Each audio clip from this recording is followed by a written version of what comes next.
Pertanyaan tentang apakah para jenderal benar-benar ingin menggulingkan Soekarno sebelum peristiwa G30 SPKI masih menjadi perdebatan hangat dalam sejarah Indonesia.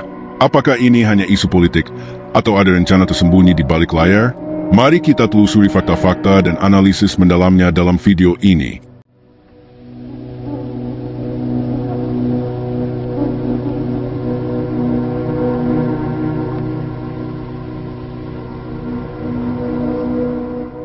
Pertanyaan mengenai apakah para jenderal benar-benar ingin menggulingkan Soekarno sebelum peristiwa G30 SPKI merupakan isu yang kompleks dan masih menjadi perdebatan dalam historiografi Indonesia.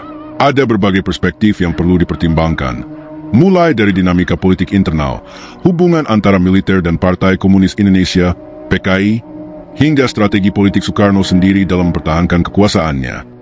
Untuk memahami lebih jauh, kita harus melihat berbagai faktor yang berperan, seperti posisi Soekarno di tengah pertarungan ideologi global, peran PKI dalam politik nasional, serta dinamika internal militer pada saat itu. Berikut beberapa sudut pandang yang bisa dipertimbangkan.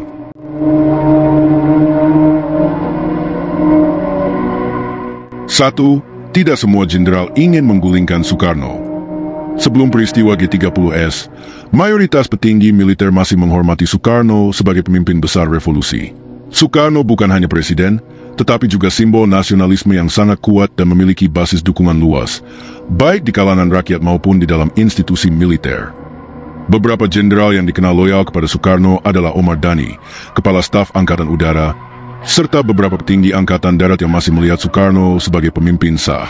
Keberpihakan ini juga didukung oleh ideologi yang Soekarno usung, yakni Nasakom, nasionalisme, agama, dan komunisme, yang bertujuan merangkul berbagai kekuatan politik dalam satu kesatuan. Namun, di sisi lain, ada kekhawatiran di kalangan petinggi Angkatan Darat mengenai meningkatnya pengaruh PKI yang semakin dekat dengan Soekarno. Kekhawatiran ini semakin diperparah oleh wacana pembentukan Angkatan Kelima, yakni rencana untuk mempersenjatai buruh dan tani, sebuah langkah yang dianggap sebagai ancaman langsung bagi militer, khususnya Angkatan Darat. Meskipun tidak semua jenderal ingin menggulingkan Soekarno, ada indikasi bahwa sebagian petinggi militer mulai meragukan kepemimpinannya, terutama dalam menyikapi ancaman PKI. Beberapa jenderal, seperti Ahmad Yani, memang dikenal sebagai penentang keras PKI, tetapi bukan berarti mereka ingin menurunkan Soekarno. Mereka lebih cenderung ingin membatasi pengaruh komunis tanpa mengganggu legitimasi kepemimpinan Soekarno. Namun, setelah peristiwa G30 SPKI, situasi berubah drastis. Soeharto, yang saat itu menjabat sebagai Panglima Kostrad, mengambil langkah cepat untuk mengendalikan situasi dan secara bertahap meminggirkan Soekarno dari panggung politik. Dalam kondisi krisis, banyak jenderal yang sebelumnya setia kepada Soekarno mulai beralih mendukung Soeharto, terutama setelah propaganda yang menyudutkan PKI semakin masif. 2. Kelompok jenderal yang tidak setuju dengan kebijakan Soekarno. Di dalam tubuh militer, khususnya Angkatan Darat, mulai muncul ketidakpuasan terhadap kebijakan Soekarno, terutama dalam hubungannya dengan Partai Komunis Indonesia, PKI, dan kekatannya dengan Blok Timur, yakni Uni Soviet dan Tiongkok. Para jenderal ini bukan hanya khawatir dengan pengaruh ideologi komunis dalam pemerintahan, tetapi juga melihat kebijakan ekonomi dan pertahanan nasional yang dianggap tidak stabil dan berisiko. Ketidaknyamanan terhadap kedekatan Soekarno dan PKI. Sejak akhir tahun 1950-an, Soekarno semakin menegaskan konsep Nasakom, nasionalisme, agama, dan komunisme sebagai strategi politiknya. PKI, yang merupakan partai komunis terbesar di luar Uni Soviet dan Tiongkok, semakin memiliki peran penting dalam pemerintahan. Soekarno bahkan sering menyuarakan dukungannya terhadap perjuangan komunis di dunia internasional dan semakin mendekatkan diri dengan Beijing dan Moskow. Bagi sebagian besar jenderal Angkatan Darat, hal ini menjadi ancaman serius. Mereka melihat PKI sebagai musuh ideologis karena sejarah konfrontasi berdarah antara militer dan komunis pada pemberontakan PKI tahun 1948 di Madiun. Kekhawatiran ini semakin diperkuat oleh langkah-langkah Soekarno yang dianggap memberikan terlalu banyak ruang bagi PKI, termasuk gagasan kontroversial Angkatan Kelima, yakni rencana untuk mempersenjatai buruh dan tani di bawah kendali PKI. Di kalangan militer, kebijakan ini memicu kekhawatiran besar.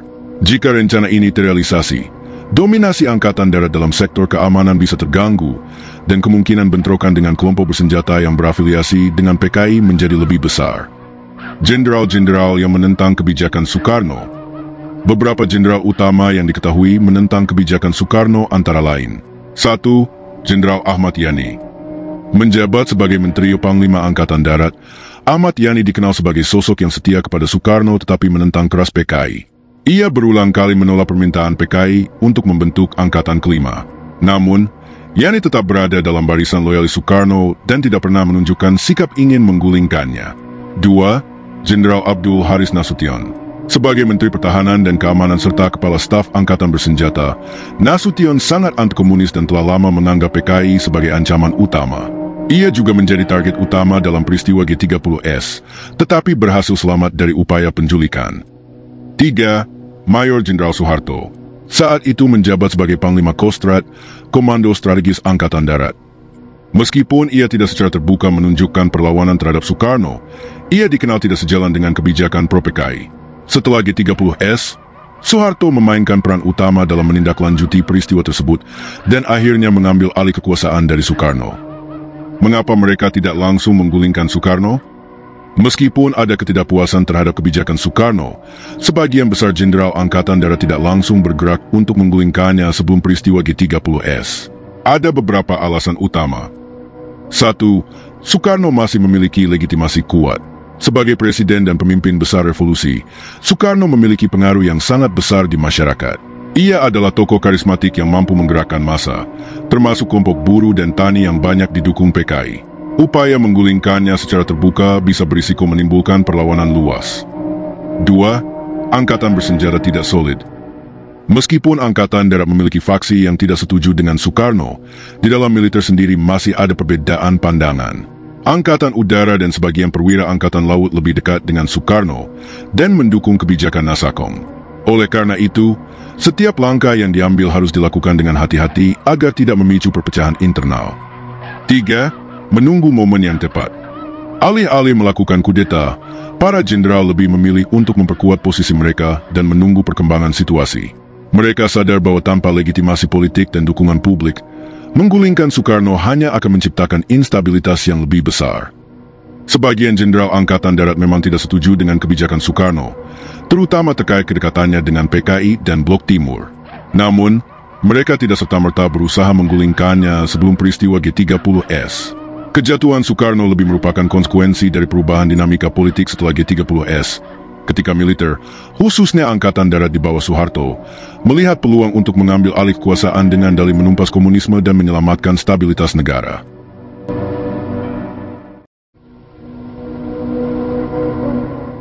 Peristiwa Gerakan 30 September 1965 atau G30S merupakan titik balik dalam sejarah politik Indonesia. Peristiwa ini bukan hanya menjadi tragedi yang menewaskan 6 jenderal dan 1 perwira Angkatan Darat, tetapi juga menjadi momentum strategis yang digunakan militer, khususnya di bawah pimpinan Mayor Jenderal Soeharto, untuk melemahkan pengaruh Partai Komunis Indonesia dan menggeser Soekarno dari puncak kekuasaan. Sejak awal, G30S mengandung banyak misteri. Pelaku utama peristiwa ini, Letko Untung, yang saat itu menjabat sebagai Komandan Batalion Cakrabirawa, pasukan pengawal Presiden, mengklaim bahwa gerakan ini bertujuan untuk menyelamatkan Soekarno dari kudeta Dewan Jenderal, sebuah kelompok yang dikabarkan ingin menggulingkan Presiden. Namun, dalam perkembangannya, narasi ini berbalik dan PKI dituduh sebagai dalang utama di balik peristiwa tersebut. Setelah peristiwa G30S, Soeharto dengan cepat mengambil alih kendali situasi. Ia bergerak dengan langkah-langkah yang sistematis dan strategis. 1. Menguasai Jakarta dalam waktu singkat. Pada pagi hari tanggal 1 Oktober 1965, Soeharto, sebagai Panglima Kostrat, segera mengamankan markas utama Angkatan Darat dan mengonsolidasikan kekuatan. Dalam waktu singkat, ia berhasil mengendalikan komunikasi serta menguasai pusat pemerintahan dan militer di Jakarta. 2. Mengisolasi Soekarno secara politik. Meskipun Soekarno masih memiliki dukungan dari berbagai pihak, terutama Angkatan Udara dan sebagian elemen militer lainnya, Soeharto mulai secara bertahap membatasi ruang gerak politiknya. Salah satu langkah awal adalah dengan mengambil alih kendali terhadap keamanan nasional, yang sebelumnya menjadi domain Presiden dan Panglima tertinggi, Soekarno. 3. Propaganda anti-PKI. Dalam beberapa hari setelah G30S, Angkatan Darat di bawah Soeharto melancarkan kampanye propaganda besar-besaran yang menyudutkan PKI. Media, termasuk radio dan surat kabar yang dikuasai militer, menggambarkan peristiwa G30S sebagai usaha kudeta yang dilakukan oleh PKI dengan tujuan mendirikan negara komunis di Indonesia. Berbagai kesaksian kontroversial, seperti tuduhan bahwa para jenderal yang diculik disiksa secara brutal oleh Gerwani, organisasi perempuan yang berafiliasi dengan PKI, semakin memperkuat sentimen anti-komunis di masyarakat. Walaupun banyak sejarawan kemudian meragukan kebenaran kisah-kisah ini, dampaknya pada saat itu sangat besar dalam membentuk opini publik. Setelah menuduh PKI sebagai dalang G30S, militer melancarkan operasi besar-besaran untuk menumpas pengaruh komunis di seluruh Indonesia. 1. PKI dinyatakan sebagai musuh negara. Ribuan anggota dan simpatisan PKI, termasuk intelektual, guru, petani, dan buruh, ditangkap dan dieksekusi tanpa pengadilan. 2. Pembantaian massal 1965 hingga 1966. Dalam beberapa bulan, ratusan ribu hingga lebih dari 1 juta orang dibunuh dalam pembersihan anti-komunis yang brutal. Pulau-pulau seperti Jawa, Bali, dan Sumatera menjadi saksi dari gelombang kekerasan yang didukung atau dibiarkan oleh militer. 3. Penahanan massal. Selain eksekusi, ratusan ribu orang lainnya dijebloskan ke dalam tahanan tanpa proses hukum yang jelas. Banyak di antaranya baru dibebaskan bertahun-tahun kemudian.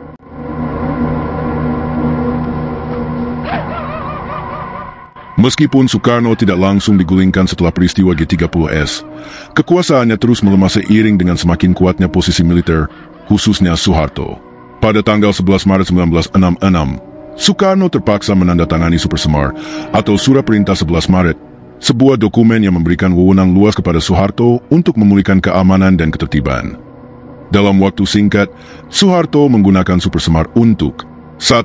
Membubarkan PKI secara resmi pada 12 Maret 1966. 2. Mengendalikan pemerintahan dengan menyingkirkan tokoh-tokoh pro-Soekarno. 3. Mengamankan dukungan dari parlemen dan militer untuk memperkuat posisinya. Setelah Supersemar, Soekarno masih secara nominal menjadi presiden, tetapi kekuasaannya semakin terbatas.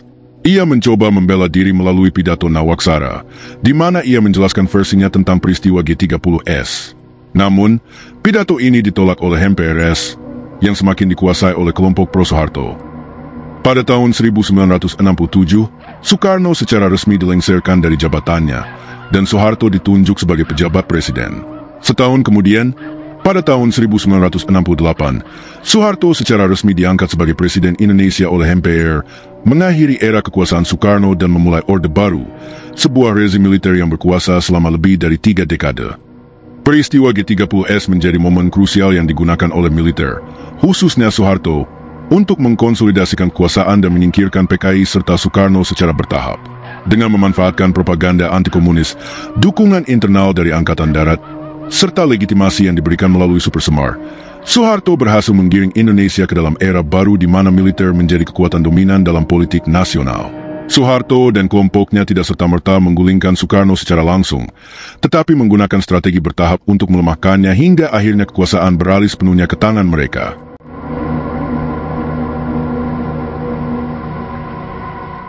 Melemahnya posisi Soekarno setelah peristiwa G30S bukanlah sekadar kebetulan, melainkan hasil dari serangkaian faktor politik, ekonomi, dan ideologis yang telah berkembang sejak lama. Sejumlah jenderal di Angkatan Darat memiliki berbagai alasan untuk mulai membatasi peran Soekarno dalam pemerintahan dan akhirnya mengalihkan kekuasaan kepada Soeharto. 1. Stabilitas negara, Soekarno dan krisis politik yang berkepanjangan.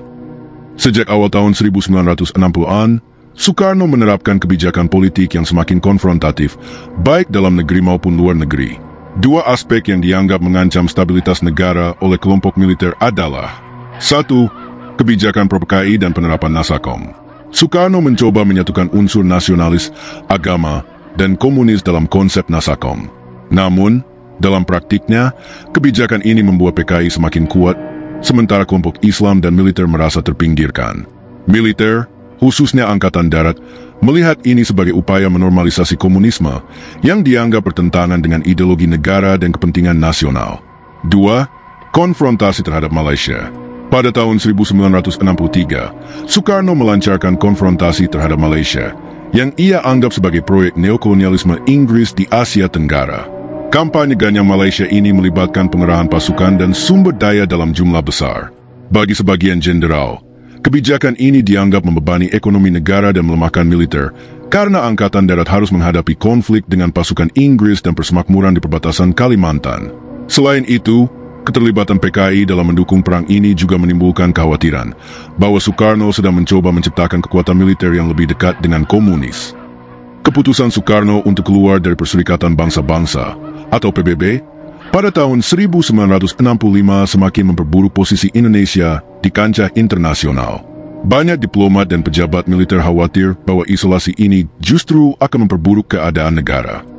2. Krisis ekonomi, kemerosotan yang mengancam keutuhan negara. Selain krisis politik, kondisi ekonomi Indonesia pada pertengahan 1960-an berada dalam keadaan yang sangat buruk. 1. Hiperinflasi. Pada tahun 1965, inflasi mencapai 600%, yang membuat harga-harga kebutuhan pokok melambung tinggi dan daya beli rakyat menurun drastis. 2. Utang luar negeri. Soekarno banyak mengambil pinjaman dari Uni Soviet dan Tiongkok untuk membiayai proyek-proyek besar, seperti pembangunan Monas dan proyek militer. Akibatnya, utang luar negeri membengkak tanpa adanya pendapatan yang cukup untuk membayarnya. 3. Kelangkaan bahan pokok. Harga beras, minyak tanah, dan barang kebutuhan sehari-hari melonjak drastis.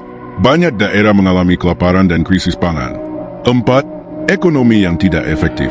Kebijakan ekonomi Soekarno yang sangat terpusat dan dikontrol oleh negara menyebabkan produksi nasional menurun. Soekarno lebih fokus pada retorika revolusi dan kebijakan berdikari atau berdiri di atas kaki sendiri, yang pada praktiknya tidak mampu mengatasi kemerosotan ekonomi. Militer, khususnya Angkatan Darat, melihat situasi ini sebagai alasan utama untuk mengambil tindakan. Mereka merasa bahwa jika kondisi ekonomi terus memburuk, ketahanan nasional akan semakin lemah dan negara bisa jatuh ke dalam kekacauan yang lebih besar. 3. Antikomunisme, militer dan ketakutan akan dominasi PKI. Sejak lama, militer, khususnya Angkatan Darat, memiliki sikap antikomunis yang kuat. Hal ini berakar pada pengalaman mereka dalam menghadapi pemberontakan PKI di Madiun tahun 1948, di mana banyak perwira militer menjadi korban eksekusi oleh PKI. Ketakutan ini semakin membesar dengan beberapa perkembangan berikut. 1. Meningkatnya pengaruh PKI. Pada pemilu tahun 1955, PKI menjadi partai terbesar keempat di Indonesia. Pada awal tahun 1960-an, PKI semakin mendominasi kebijakan negara dengan dukungan Soekarno. Mereka juga aktif dalam berbagai organisasi massa, termasuk buruh, tani, dan pemuda yang memiliki jutaan anggota. 2. Proposal pembentukan Angkatan Kelima. Salah satu kebijakan Soekarno yang paling kontroversial adalah rencana membentuk Angkatan Kelima, yaitu pembersenjataan buruh dan tani di bawah koordinasi PKI. Bagi Angkatan Darat, ini adalah ancaman nyata terhadap monopoli mereka dalam sektor pertahanan dan keamanan. Jenderal Ahmad Yani, sebagai Panglima Angkatan Darat, dengan tegas menolak proposal ini, yang semakin memperkuat ketegangan antara militer dan PKI. 3. Dugaan campur tangan Tiongkok. Hubungan dekat antara PKI dan Partai Komunis Tiongkok, atau PKT, juga menambah kekhawatiran militer. Ada dugaan bahwa Tiongkok berencana mengirim senjata untuk membantu PKI membentuk angkatan bersenjata mereka sendiri. Bagi militer, hal ini menegaskan ancaman nyata akan berdirinya rezim komunis di Indonesia. Karena faktor-faktor ini, sebagian besar petinggi Angkatan Darat mulai mencari cara untuk membatasi pengaruh Soekarno tanpa harus melakukan kudeta secara langsung. Sebelum peristiwa G30S, militer sebenarnya tidak memiliki rencana konkret untuk menggulingkan Soekarno. Namun, setelah peristiwa tersebut, mereka melihat kesempatan untuk melemahkan pengaruh Soekarno dengan menggunakan isu PKI sebagai ancaman nasional. Langkah-langkah yang diambil militer setelah G30S memperlihatkan bagaimana mereka memanfaatkan situasi untuk menghancurkan PKI secara sistematis, mengisolasi Soekarno dari basis kekuatannya, mengambil alih kendali pemerintahan secara bertahap. Akhirnya, melalui Super Semar tahun 1966 dan berbagai manuver politik, Soekarno kehilangan kendali atas kekuasaan yang kemudian berpindah ke tangan Soeharto dan Orde Baru.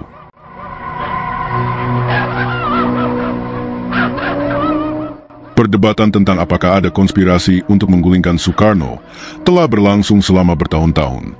Beberapa sejarawan dan analis politik meyakini bahwa peristiwa G30S bukan sekadar insiden yang spontan terjadi, melainkan bagian dari skenario yang lebih besar. Namun, teori mengenai siapa yang terlibat dan apa tujuan akhirnya masih menjadi bahan diskusi. Meskipun tidak semua jenderal di militer terlibat dalam konspirasi, ada indikasi bahwa kelompok tertentu, terutama di Angkatan Darat, telah lama mencari cara untuk membatasi pengaruh Soekarno.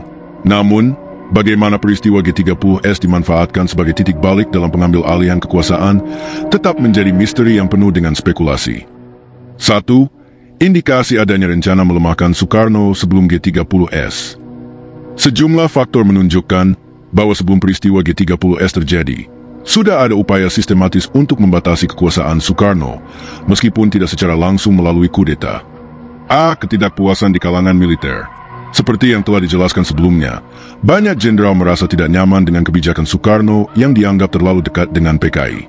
Bahkan sebelum G30S, beberapa perwira tinggi di Angkatan Darat sudah mempertimbangkan kemungkinan untuk mengurangi pengaruh Soekarno, meskipun belum ada rencana konkret untuk menggulingkannya. B. Peran CIA dan keterlibatan asing. Beberapa penelitian mengungkapkan kemungkinan keterlibatan pihak asing, khususnya Amerika Serikat, CIA, dan Inggris, dalam mendukung elemen-elemen di dalam militer Indonesia yang menentang Soekarno. Amerika Serikat telah lama khawatir dengan kebijakan Soekarno yang pro-komunis dan hubungannya dengan Uni Soviet serta Tiongkok. Inggris, yang saat itu terlibat dalam konfrontasi Malaysia, juga memiliki kepentingan dalam melemahkan Soekarno. Dokumen yang kemudian dideklasifikasi mengindikasikan bahwa CIA mengetahui tentang ketegangan di dalam tubuh militer Indonesia dan mungkin telah memberikan dukungan diam-diam kepada kelompok-kelompok anti-Soekarno. C. Operasi Warfare, perang psikologi. Sejak awal tahun 1960-an, perang psikologi terhadap Soekarno mulai dilakukan dengan menyebarkan isu-isu mengenai kesehatannya yang memburuk, ketidakmampuannya mengelola negara, dan ancaman dari PKI. Media asing dan kelompok-kelompok anti-Soekarno sering menggambarkan Presiden sebagai seorang pemimpin yang semakin otoriter dan tidak terkendali. 2. Peran Soeharto, oportunisme atau konspirasi. Soeharto, yang pada akhirnya menjadi pengganti Soekarno, memainkan peran kunci dalam peristiwa pasca G30S. Namun, apakah ia sejak awal sudah merencanakan pengambil alihan kekuasaan atau hanya sekadar memanfaatkan situasi yang berkembang masih menjadi perdebatan? A. Sikap Soeharto sebelum G30S. Sebagai Panglima Komando Strategis Angkatan Darat atau Kostrad, Soeharto tidak termasuk dalam daftar jenderal yang menjadi target pembunuhan G30S. Beberapa sejarawan berspekulasi bahwa Soeharto sudah mengetahui adanya pergerakan dari kelompok yang terlibat dalam G30S, tetapi memilih untuk tidak mencegahnya, karena ia melihat potensi untuk menggunakan peristiwa ini sebagai batu loncatan politik. Keterlibatannya dalam respons G30S dengan sangat cepat menunjukkan bahwa ia sudah memiliki rencana darurat yang matang untuk menguasai situasi, bahkan sebelum peristiwa terjadi. B. Langkah-langkah Soeharto setelah G30S. Setelah peristiwa G30S, Soeharto tidak langsung menggulingkan Soekarno, tetapi mengambil langkah-langkah strategis. A. Mengendalikan militer dan pemerintahan. Dalam beberapa jam setelah G30S, Soeharto berhasil mengonsolidasikan kekuatan di Jakarta dan mendapatkan dukungan dari sebagian besar unit militer. Ia kemudian mengisolasi para jenderal dan pejabat yang masih setia kepada Soekarno, termasuk Omar Dhani, Angkatan Udara, dan beberapa menteri di kabinet. B. Menggunakan isu PKI untuk legitimasi politik. Dengan menuduh PKI sebagai dalang utama G30S, Soeharto memperoleh dukungan luas, baik dari militer maupun kelompok-kelompok Islam yang juga anti-komunis. Narasi yang dibangun oleh militer membuat masyarakat percaya bahwa pembersihan PKI adalah keharusan demi menyelamatkan bangsa. C. Mengontrol Soekarno secara bertahap. Meskipun Soekarno awalnya masih memiliki kekuatan simbolik sebagai presiden, kekuasaannya semakin berkurang seiring dengan penangkapan orang-orang kepercayaannya. Melalui Super Semar tahun 1966, Soeharto akhirnya mendapatkan legitimasi hukum untuk mengambil alih pemerintahan. Pada tahun 1967, Soekarno resmi dicopot dari jabatannya dan Soeharto ditunjuk sebagai pejabat presiden. 3. Teori alternatif. Apakah G30S sebenarnya rekayasa untuk menjatuhkan Soekarno? Beberapa teori menyatakan bahwa G30S bukan semata-mata gerakan yang dilakukan oleh PKI, melainkan bagian dari skenario yang lebih besar untuk menggulingkan Soekarno. A. Teori bahwa Soeharto dan kelompoknya sudah mengetahui rencana G30S. Salah satu teori yang berkembang menyatakan bahwa Soeharto sudah mengetahui pergerakan G30S jauh sebelum terjadi, tetapi membiarkannya berlangsung untuk kemudian dijadikan alasan dalam menumpas PKI dan mengambil alih kekuasaan. Beberapa sejarawan mencatat bahwa pasukan Kostrad yang dipimpin Soeharto tidak diserang atau ditargetkan dalam operasi G30S, yang menimbulkan spekulasi bahwa ia mungkin telah memiliki informasi sebelumnya tentang gerakan ini. B. Dugaan bahwa peristiwa ini memang dirancang untuk mempromosikan Soeharto. Ada spekulasi bahwa Soeharto memiliki hubungan dengan elemen-elemen tertentu yang ingin melihat peralihan kekuasaan di Indonesia. Beberapa pihak menduga bahwa keterlibatan intelijen asing, terutama CIA, mungkin membantu memfasilitasi transisi kekuasaan ke tangan Soeharto, meskipun belum ada bukti konkret yang secara langsung menghubungkan keterlibatan CIA dengan G30S. Meskipun tidak semua jenderal di militer secara aktif terlibat dalam konspirasi untuk menggulingkan Soekarno, ada cukup banyak bukti yang menunjukkan bahwa beberapa kelompok militer dan pihak asing telah melihat G30S sebagai peluang emas untuk melemahkan Soekarno. Soeharto sendiri, meskipun mungkin tidak secara langsung menjadi dalang G30S, menunjukkan kemampuan luar biasa dalam memanfaatkan situasi dan secara bertahap mengambil alih kendali pemerintahan. Langkah-langkahnya yang cepat, sistematis, dan penuh perhitungan menunjukkan bahwa ia memiliki strategi yang matang untuk mengambil alih kekuasaan setelah G30S terjadi. Pada akhirnya, apakah G30S adalah konspirasi yang disengaja untuk menggulingkan Soekarno atau hanya insiden yang dimanfaatkan oleh pihak tertentu, tetap menjadi perdebatan yang belum sepenuhnya terpecahkan hingga hari ini. Jadi, apakah para jenderal ingin menggulingkan Soekarno sebelum G30S? Jawabannya tidak sederhana. Sebagian besar jenderal tidak setuju dengan kebijakan Soekarno, terutama yang pro-PKI, tetapi tidak ada rencana langsung untuk menggulingkannya. Namun, setelah G30S, militer di bawah pimpinan Soeharto melihat peluang untuk mengambil alih kekuasaan.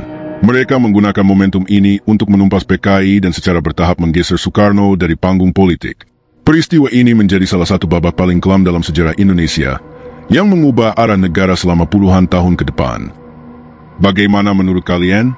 Apakah Soekarno menjadi korban konspirasi? Atau ini hanya hasil dari dinamika politik yang kompleks? Jangan lupa like, share, dan subscribe untuk konten sejarah menarik lainnya. Sampai jumpa di video berikutnya.